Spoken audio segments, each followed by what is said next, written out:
Hot takes, great debates, highlights, basketball. So I was watching the Warriors and Denver Nuggets play on Thursday. That's a TNT game. Inside the NBA was doing their thing. I think this was at halftime of the game. I saw Charles Barkley make a comment. Just to put it in perspective, I understand Charles Barkley's a Hall of Famer. He's a legend. His commentary, if you like it or you hate it, whatever you want to say about it, you got to give him the benefit of the doubt. He's polarizing. So I was listening to Charles Barkley give his opinion on the Warriors, and Draymond Green's name came up. Obviously, Charles Barkley and Draymond have had their differences in the past, as Chuck has been critical of the forward, who some people called, some people categorize Draymond Green as somewhat of a deviation of Charles Barkley. I don't see that necessarily, but some people did put that out there. Charles Barkley has always been critical of Draymond, pretty much saying, I'm summarizing here, if he wasn't playing with some of the greatest shooters of all time, Draymond wouldn't be anywhere close to recognized as an all-star in this league. Well, here's what Chuck said during the Thursday night's broadcast. He said Draymond don't talk as much since he's averaging that triple single. Just to put in perspective, Draymond this year for the Warriors has missed a lot of games. He's averaging 8.5 points a game, 6.3 rebounds a game, and 5.5 assists a game for the Warriors. They do have the second two worst record in the NBA. Only the Atlanta Hawks record's worse at this point in the season. They have the worst record in the Western Conference by far. Again, I said I don't agree with Chuck that often, and I want to be fair to Draymond here because Draymond's stats have been triple single-ish the last few years, if I'm not mistaken. He's not going to lead you in scoring. Obviously, he played with Kevin Durant and Steph Curry for the last few years. So, obviously, your scoring is going to go down playing with those two lethal, greatest of all-time scorer conversation guys, right? Draymond's been in that triple single range for quite some time. But I think Charles Barkley makes a valid point, and I want to further it. No matter how valuable you think Draymond Green is to your team, what we found out without a shadow of a doubt this year, that I don't ever want to be questioned again, Draymond Green's not an all-star in this league. There's no way he can be an all-star in this league. Whatever you think about those Warrior teammates that Draymond has this year, from the Damian Lees to the Eric Pascals, and of course an all-star last year in D'Angelo Russell, whatever you think about those guys, the Warriors, if you got two former All-Stars on your team, Draymond didn't make it last year, but he had been making that All-Star game before that. D'Angelo made it in the Eastern Conference with the Nets last year. If I got two guys that have made an All-Star on my team, some young talented guys, and a Hall of Fame Hall of Fame coach in Steve Kerr.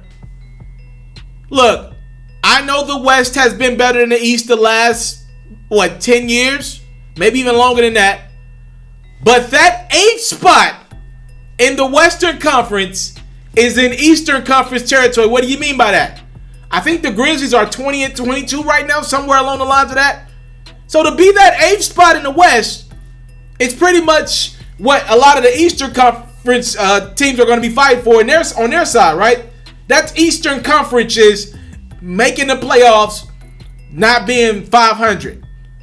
So I'm just saying, the Warriors under Draymond Green's leadership, being a former NBA champion, and I won't put the Finals MVP tag on Draymond. What I mean by that is, had he not got suspended in the 2016 NBA Finals, newsflash, Draymond was going to be the MVP, and had the Warriors beat the Cavs obviously came back from 3-1. Even if the Warriors would have won in that 7th game, Draymond was going to win that Finals MVP that year. Not Steph Curry, not Klay Thompson. And only played in 6 games. Go do your research on that. He dropped like 35 in Game 7 of that series. I'm just saying, Draymond should be able to get to the playoffs in the Western Conference if he's got D'Angelo Russell, at least the 8th spot. The Warriors shouldn't be bad enough where they're one of the worst teams in the NBA. He's missing time. He seems uninterested in playing ball this year. It seems like Steph Curry is uninterested in playing basketball this year. Ain't nobody gonna call Steph out on that, but y'all know what that is. He quit this year. He's taking a year off to golf. But I'm looking at Draymond and I'm thinking to myself, I don't care if the Warriors come out and win 75 games next year. We know the truth now. We know Draymond needs to be around other great players for him to succeed. I know a lot of guys in the league. If they play with Steph, Clay, and for the last 3 years, Kevin Durant, they'd average 8, 7, and 7. He's not an all-star in this league and should never be recognized as such anymore. Look, I'm somebody who believes, because I do believe the Warriors are going to get great again next year. They're going to probably trade their top pick and trade D'Angelo Russell and go get somebody great. I believe they're going to get Anthony Davis. Let Stephen A. tell it they're going to get Giannis. I do believe the Warriors will be great again. And I do believe Draymond, he's not going to be a first ballot Hall of Famer. But I do believe because of the level of success he'll be a part of, I do believe Draymond's going to find his way into the Hall of Fame. But he ain't an all-star.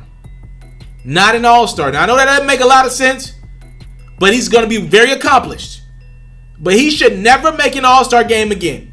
Never. We're learning this year. Draymond is really good when he's got really good pieces around him. He cannot be a catalyst. He's not in one option. He's not a two option. And damn it, I wouldn't even put a third option on him. He's great when everyone else around him is great.